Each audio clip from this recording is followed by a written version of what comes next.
יאללה, בואו נתחיל. מקווה שרואים אותי טוב.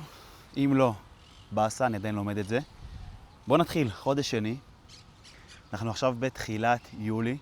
אני כבר חודשיים בתוך כל המסע הזה של היצירת תוכן.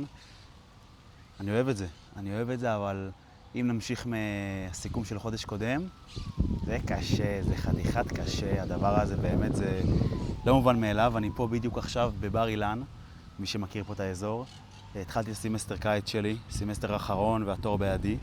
אז כל השילוב של הכל זה בעצם מה שבינתיים מחזיק אותי אחורה.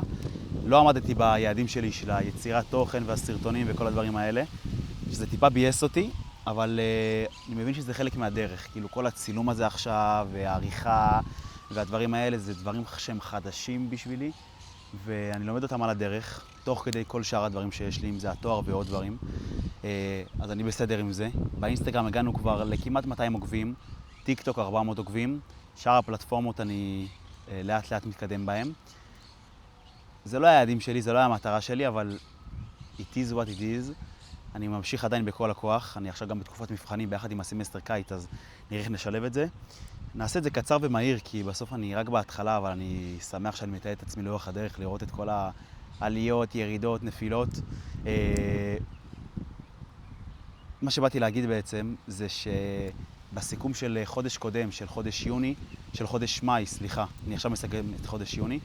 בסיכום של חודש מאי אני אמרתי שבשביל לעלות שלב אני בעצם צריך לדעת איך אני לוקח את כל הכלים האלה של הבינה מלאכותית ועושה לי סיסטם שיהיה יותר ברור ויותר טוב בשביל העבודה שלי בעצם, בשביל השילוב של כל הדברים שאני עושה. ופה בדיוק אני נתקעתי ושמתי לב שזה הצוואר בקבוק שלי, ועל זה אני צריך לעבוד.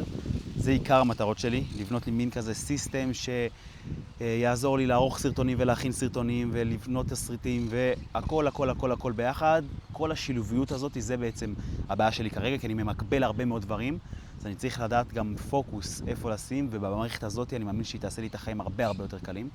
אז זה דבר אחד. בואו ניכנס טיפה לחיים האישיים. הולך לי סבבה, הולך לי טוב. כמו שאמרתי פעם קודמת, יש כמה אנשים מעניינים שנכנסו לי לחיים. כמה שהלכו, כמה שנכנסו, זו תקופה מאוד מעניינת בחיים. אז אני שמח לגבי זה מאוד. מתקדמים לאט, מקווה שחודש הבא כבר יהיה לי חדשות טיפה יותר שמחות להגיד. זה בסדר שאני לא עכשיו בהיי של החיים שלי, כי אין מה לעשות, זה חלק מהדרך.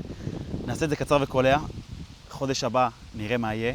עכשיו אני תקופת מבחנים, סמסטר קיץ, נתקדם ונזרום. ועוד יום בדרך, עוד חודש בדרך לחלום. נתראה.